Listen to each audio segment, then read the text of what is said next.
ఒకప్పుడు ప్రకాశవంతమైన మరియు రద్దీగా ఉండే గ్రామంలో బ్రూనో అనే ఉల్లాసభరితమైన గోధుమ రంగు కుక్కపిల్ల ఉండేది.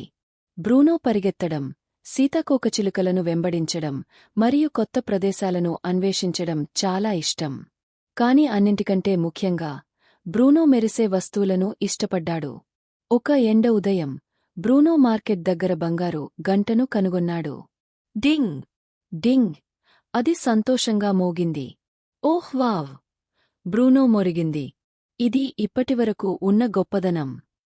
అతను మిగతావన్నీ మర్చిపోయి అందరికీ దానిని చూపిస్తూ పరిగెత్తాడు.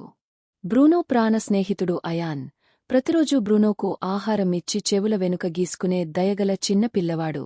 కాని ఆ రోజు అయాన్ తనను పిలవడం బ్రూనో గమనించలేదు. బ్రూనో! బ్రూనో! అయాన్ మెల్లగా పిలిచాడు. బ్రూనో చాలా బిజీగా ఆడుకుంటున్నాడు. ఆ మధ్యాహ్నం తరువాత చీకటి మేఘాలు కమ్ముకున్నాయి. వర్షం పడటం ప్రారంభమైంది మరియు గ్రామం నిశ్శబ్దమైంది. అకస్మాత్తుగా బ్రూనో ఒక విచారకరమైన శబ్దం విన్నాడు. సహాయం! అది అయాన్.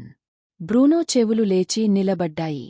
అతను బంగారు గంటను కింద పడవేసి తన పాదాలు మోయగలిగినంత వేగంగా పరిగెత్తాడు. అయాన్ నది దగ్గర జారిపోయాడు మరియు నిలబడలేకపోయాడు. బ్రూనో గ్రామస్తులను పిలవడానికి బిగ్గరగా మొరిగి అయాన్ పక్కనే ఉండి అతని చేతిని నొక్కుతూ అతన్ని వెచ్చగా ఉంచాడు. వెంటనే సహాయం వచ్చింది. అయాన్ సురక్షితంగా ఉన్నాడు. ఆ రాత్రి అయాన్ బ్రూనోను గట్టిగా కోగిలించుకున్నాడు. నువ్వు నాతోనే ఉన్నావు, బ్రూనో. నువ్వు వెళ్ళలేదు. బ్రూనో నెమ్మదిగా తన తోకను ఊపాడు. అతను సమీపంలో పడి ఉన్న బంగారు గంట వైపు చూశాడు.